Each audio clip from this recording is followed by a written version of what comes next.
My name is Shelley. I'll never forget the moment I heard the sickening sound of a screwdriver prying at my front door lock, and my so-called boyfriend, Jake, narrating it like he was conquering a great battle on Instagram Live. He was shouting into his phone, his voice sickly sweet and trembling, trying to sound sincere. "I'm breaking up with her right now," he declared to the screen. "And I'm kicking her out. I can't take this anymore." The camera swung, and for a split second, I saw my own reflection in his phone. There I was, in bare feet, an old high school sweatshirt, a glass of wine in my hand. I wasn't crying or screaming. I was just in a state of shock, watching this farce unfold. Jake turned back to the lock, his shoulders tense with the performance. In the dim hallway light, I could see the sweat glistening on his temples. And the worst part? The comments from his followers were pouring in through the speaker, like fuel on a fire. "You got this, King, she doesn't deserve you, expose her, kick her out." This was my apartment. I'd signed the lease, bought the furniture, and kept that little potted plant alive for 2 years, stubbornly. And here he was, acting like the internet had given him the right to change my locks. I took a slow sip of my wine and said as calmly as I could, "This is just for your followers' entertainment." He froze, not because he realized how crazy this was, but because it wasn't the reaction he'd expected. He wanted me to have a meltdown, to make a scene, to give him a clip that would go viral. "What?" he snapped, still holding the screwdriver. His smile faltered for a moment, then plastered back on for the camera. "See? This is what I have to deal with. Cold and dismissive, like I'm nothing. Let me take you back." Jake and I met at a friend's housewarming party. It was one of those crowded events with loud music and over-priced appetizers. Jake was standing near the snack table, telling a story with animated gestures, laughing heartily. He had this magnetic charm, warm eyes that seemed to look right into your soul, and quick, genuine-sounding compliments. He said he worked in digital marketing, but I later found out he was really trying to become an Instagram influencer. At that time, he had about 10,000 followers, posting lifestyle content, outfit of the day, and relationship advice. Can you believe it? Giving relationship advice when he couldn't even respect basic boundaries. Things moved incredibly fast. Within a month, he was at my place 3 nights a week. By the 3rd month, half of his clothes were in my closet. By the 6th month, he was there every night. But there was a red flag I chose to ignore. He never officially moved in. He never paid rent, never signed the lease, nothing. When I gently brought it up, afraid of scaring him off, he'd pull me into his arms and say, "Babe, we're not just roommates. We're a team." Thinking about rent and paperwork is so cold and transactional. And I was naive enough to think it was romantic. I'm not an idiot in every aspect of my life. I have a stable job as a graphic designer. In my work, things are black and white. A design either works or it doesn't. There are no filters or false pretenses. But Jake lived in a world where reality was just raw material for his online persona. Around the 10th month, things started to go downhill. He became obsessed with creating content. Everything was a potential post. Our dinners, our arguments, even the way I looked at him when I was tired.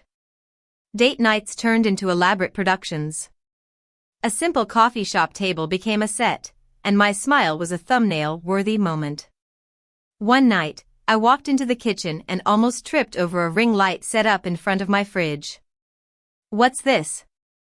I asked. He didn't even look up from his phone. "It's for the lighting. The angle in here is terrible." He grinned, like I was being silly for not understanding. "Our kitchen," he said, and then added, "Trust me, this is going to get a lot of views." Sometimes, he'd stage arguments for his toxic relationship series. He'd poke and prod until I snapped, and then he'd try to capture my real emotions. The first time, I thought it was a one-time mistake. The second time, I realized he was disappointed when I refused to play along.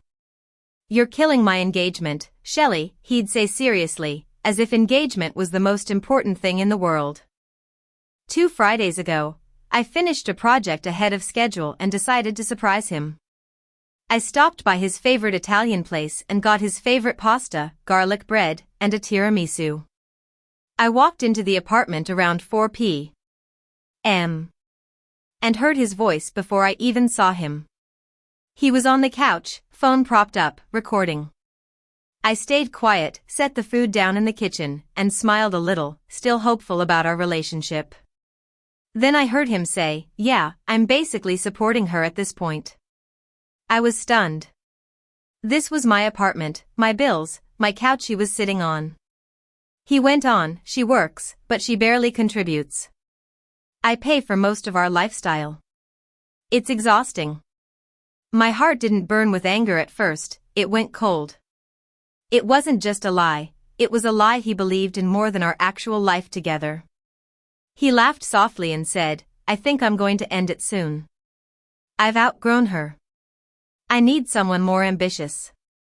As he was talking, a notification popped up on his screen. I saw the name of his ex-girlfriend, Lily. He'd told me she was in the past, a mistake. But there her name was, like a ghost haunting our relationship. I stepped into the living room. Jake saw me, and his face went pale for a second. Then he quickly put on his performer's mask and smiled at the camera. "Oh, babe's home. Gotta go, loves." He ended the recording. The silence that followed was suffocating.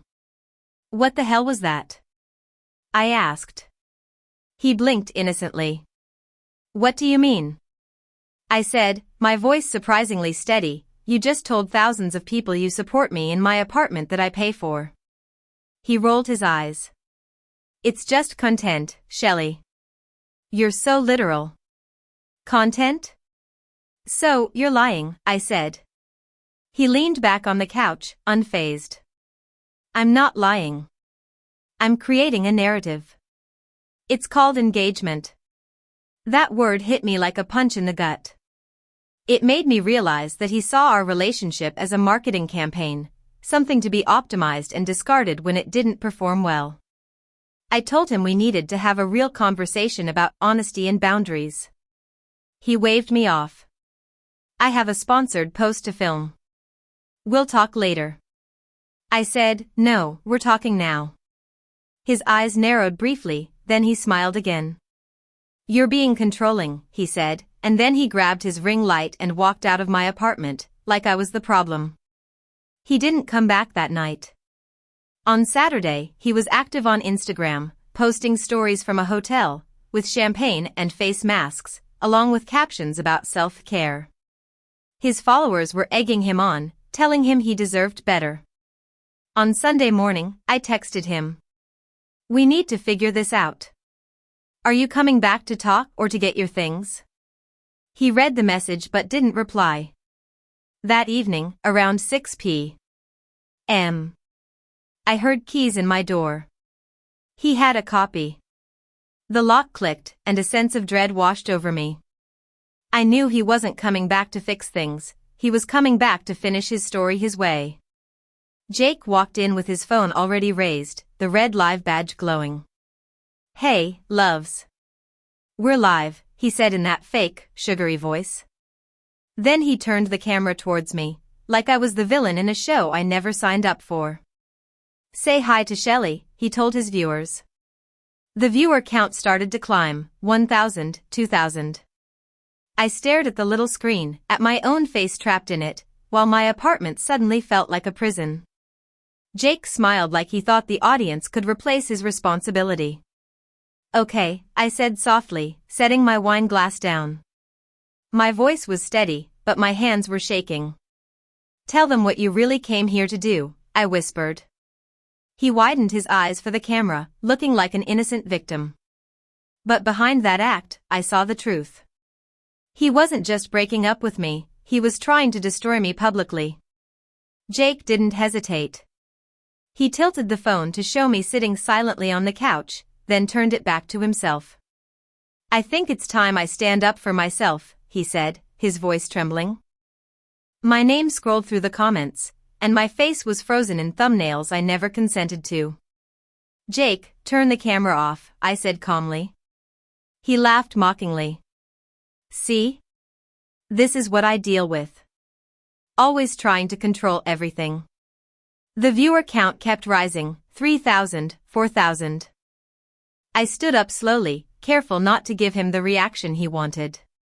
We can talk, but not on Instagram, I said. He quickly replied, we need witnesses. People need to see the truth. He turned back to the camera, squared his shoulders, and announced, I'm officially breaking up with her right now. And yes, I'm kicking her out. I thought I'd misheard him. I actually let out a short laugh. You're kicking me out? I asked. He flinched, just a tiny crack in his performance, then he doubled down. This relationship is toxic, he said, his voice quivering with fake pain. I've given her everything, and all she's given me is criticism. The comments exploded, she looks so cold, run, king. Kick her out. I sat back down on the couch. This is just for your followers' entertainment, I said. That stopped him. What? He snapped, breaking character for a moment. I shrugged. This is what you want, right? Drama for your content. Go ahead, kick me out of my own apartment. The word own seemed to hit him hard. He quickly recovered and turned back to the camera. I'm done. I'm changing the locks right now so she can't manipulate me. He reached into his backpack and pulled out a hardware store bag with a brand new deadbolt. My stomach dropped. He'd planned this. He walked to the door and knelt down, jabbing the screwdriver into the screws while narrating. This is me choosing myself, loves. This is me taking back my power. I just watched, not saying a word.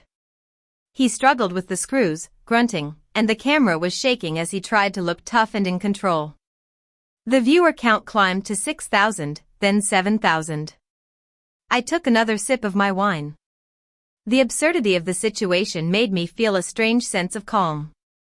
My life, my home, reduced to an Instagram live show. Then, there was a loud knock on the door.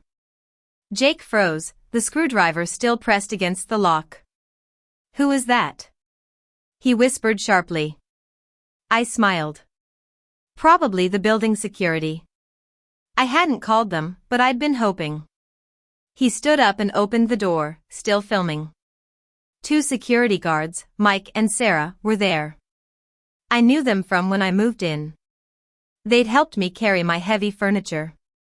Evening, Mike said. We got a call about a disturbance. No disturbance, Jake said quickly, angling the camera to show their faces. Just moving some things around. Sarah looked past him and straight at me. Everything okay, Shelley? I nodded. No, he's trying to change the locks. Jake spun around. Are you serious right now? Mike's tone became firm. Sir, are you on the lease for this unit? The viewer count hit 8,000. Jake blinked. I live here. Mike said, that's not what I asked. Are you on the lease? Jake laughed nervously. We're partners. It's not about paperwork. Sarah crossed her arms. Actually, it is. If you're not on the lease, you can't change the locks. That's property damage. Jake turned the camera on them. You're all seeing this, right? This is how the system tries to control people. Mike said, Sir, we need you to stop filming and step into the hallway. Jake snapped, I'm not going anywhere. This is my home. I stood up. No, it's not. It never was. His eyes met mine, filled with pure rage. You don't get to rewrite this, he hissed. I replied, I'm not rewriting anything. You're just finally showing your true colors. Sarah stepped forward. Sir, you need to come with us to the office to sort this out. Jake shook his head wildly. I'm not turning the camera off. Mike said, "You can film in the hallway, but not in the apartment." And just like that, his stage was taken away. He backed into the hallway, still ranting. "I'm being forced out. This is unbelievable," he told his followers. I followed them to make sure he left. In the elevator, his follower count reached 10,000. Down in the security office, the building manager, Mr. Thompson, a middle-aged man with no tolerance for nonsense, was waiting. He looked at Jake's phone, then at me, and sighed. "You're live streaming this?" he asked. Jake said, "My followers deserve the truth." Mr. Thompson turned to his computer. "The truth is simple." He pulled up the lease. "Only Shelley is listed for this unit. You've never applied, never paid rent, and you're not authorized to change the locks." The comments started to change. "Wait, he's not on the lease? Did he lie?" Jake looked at me, and for the first time, real fear showed in his eyes. "Shelley, you're not really doing this," he said softly. I replied on camera, "You tried to kick me out of my own home." "Yes, I'm really doing this." Mr. Thompson folded his hands. "You can retrieve your belongings tomorrow with an escort. Tonight, you need to leave." Jake's eyes filled with tears, whether real or fake, I don't know. He sobbed, "This is abuse. Financial abuse." Mr. Thompson didn't budge. "If you don't leave now, we'll call the police for trespassing." Jake lowered the phone slightly. "Fine, but this isn't over," he muttered. He walked out, still screaming and crying as he crossed the lobby and stepped into the street. Later, I watched the recording. He ended the live after walking 3 blocks. 12,000 people had seen him being escorted out of a place he claimed was his. I went back upstairs alone. The apartment was quiet. His ring light was still in the corner, and his clothes were still in my closet. But the performance was over, and the truth was out. I didn't sleep that night. Not because I was afraid he'd come back, I knew security wouldn't let that happen. But my phone kept vibrating with messages from strangers, filled with hate. By morning, Jake had uploaded his version of the story, a 15-minute Instagram video titled My Truth. In it, he talked about being a victim of narcissistic abuse, being emotionally silenced, and how he'd supported a partner who used the system against him. He didn't mention my name, but everyone knew who he was talking about. My DMs were filled with hate messages. Someone found my LinkedIn and left a comment on my company's page, asking why they employed a manipulative woman. It made my hands shake. I called my friend, Alex, who's a lawyer. He watched the live stream recording and Jake's video. Then he said, "Screenshot everything.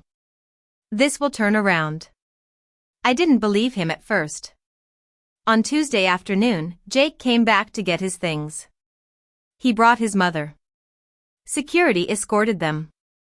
I stayed in the bedroom, listening to the sounds of his life being packed up. His mother said in a low voice, "Honey, you should have gotten on the lease." Jake snapped, "It's not about the lease. They're using paperwork to silence me." They took his clothes, shoes, and toiletries, but left the ring light and some photos. When the door closed behind them, I sat on the edge of the bed and cried. Not for him, but for the naive version of myself who thought love didn't need boundaries. On Wednesday, the tide started to turn. Someone reposted a clip of Jake saying, "I'm kicking her out," and another clip of the security asking if he was on the lease. People started to stitch them together and ask questions. If it was her apartment, why was he changing the locks? By Thursday, the story was picked up by commentary accounts. The headline was "Influencer Tries to Kick Girlfriend Out of Her Own Apartment on IG Live." It trended for 6 hours. I didn't post anything. I let the truth speak for itself. Jake's follower count dropped like a rock. By Friday morning, his account went private, and by noon, all his posts, including the live stream and his My Truth video, were gone. I felt empty, not victorious. The internet moved on, as it always does. For the first time in weeks, my apartment felt like my own again.